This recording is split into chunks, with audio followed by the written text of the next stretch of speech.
এই জন্যই কবরস্থানে কোনো কিছু পেলে সেটা উঠিয়ে বাড়িতে নিয়ে আসতে হয় না। আর হ্যাঁ, আপনাদের উদ্দেশ্যে কিছু কথা বলি।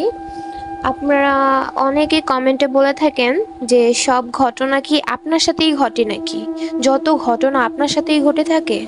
আমি তাদেরকে উদ্দেশ্য করে বলছি যে সব ঘটনা কি আমার সাথেই ঘটা সম্ভব? আপনারাই বলুন।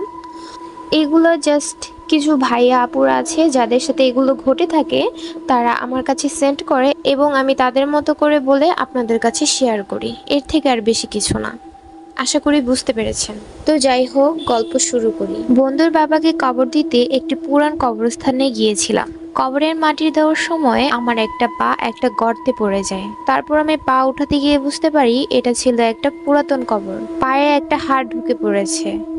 কোনো রকমে হাড়টা বের করে যা দেখলাম তাতে আমি অবাক না হয়ে পারছিলাম না, কারণ সেটি কোনো হাড় ছিল না, ওটা ছিল একটা হীরার আংটি। আংটিটাকে পকেটে রেখে বাড়িতে চলে আসলাম। রাতে ঘুমাতে যাওয়ার আগে আংটিটাকে একবার দেখে নিলাম। কবরের ভিতর আংটি কি করে আসতে পারে? মৃতকে তো আর আংটি পরিয়ে কবর দেবে না। এসব ভাবতে ভাবতে এক সময় ঘুমিয়ে গেলাম। গভীর রাত।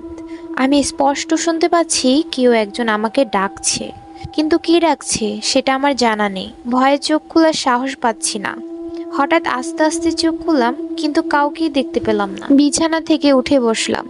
দরজার দিকে চোখ যেতেই আমি শিউরে উঠলাম। একটা কালো অবয়ব আমার দরজার সামনে দাঁড়িয়ে আছে, যেন একটা ছায়া, যার সারা শরীর থেকে ধোঁয়ার মতো কিছু বের হচ্ছে। আস্তে আস্তে আমার সামনে থেকে পুরো উধাও হয়ে গেল। আমি চারপাশে তাকে খুঁজতে শুরু করলাম, কিন্তু সে কোথাও নেই। এই মুহূর্তে আমার মনে অনেক প্রশ্ন। কে ছিল সে, আর উধাও হলো কিভাবে? এইসব ভাবতে ভাবতে শুয়ে পড়লাম। হঠাৎ আমি খেয়াল করলাম আমার গায়ে ঠান্ডা কোনো কিছু স্পর্শ করছে। আমার মনে হচ্ছিল যেন হয়তো ডিপ ফ্রিজ থেকে কোনো কিছু বের করে আমার পায়ে রেখেছে। আমি এতটাই ভয় পেয়ে গিয়েছিলাম যে পায়ের দিকে তাকাতেও আমার ভয় করছিল। কিন্তু আমি অনুভব করছিলাম যে এটা কোনো হাত, কিন্তু কারো হাত এতটা হিম শীতল হতে পারে কিভাবে? এরপর আমি কোনো কিছু ভাবার সময়ও পাইনি। সেই হাতটি আমার পা ধরে টান দিতে শুরু করে। আমি ভয়ে চিৎকার করতে থাকি, কিন্তু আমার মনে হচ্ছিল যেন আমি চিৎকার তো করছি, কিন্তু আমার মুখ থেকে কোনো আওয়াজ বের হচ্ছিল না। আমি আমার শরীরের সমস্ত শক্তি দিয়ে চিৎকার দিয়েছিলাম একটা। তো যাই হোক, আমি শুধু সেই কালো অবয়বের দিকে তাকিয়েছিলাম। সে তখনও আমাকে টেনে নিয়ে যাচ্ছিল। এক সময় আমাকে এমন একটা জায়গায় নিয়ে গেল, সেই জায়গাটা ছিল খুবই অন্ধকার। আমি কিছুই দেখতে পারছিলাম না। আমি সেই অবয়বের দিকে তাকিয়ে অবাক হয়ে যাই, কারণ এতক্ষণ শুধু ছায়া ছিল, কিন্তু এখন তার উপর একটা সাদা শাড়িও রয়েছে।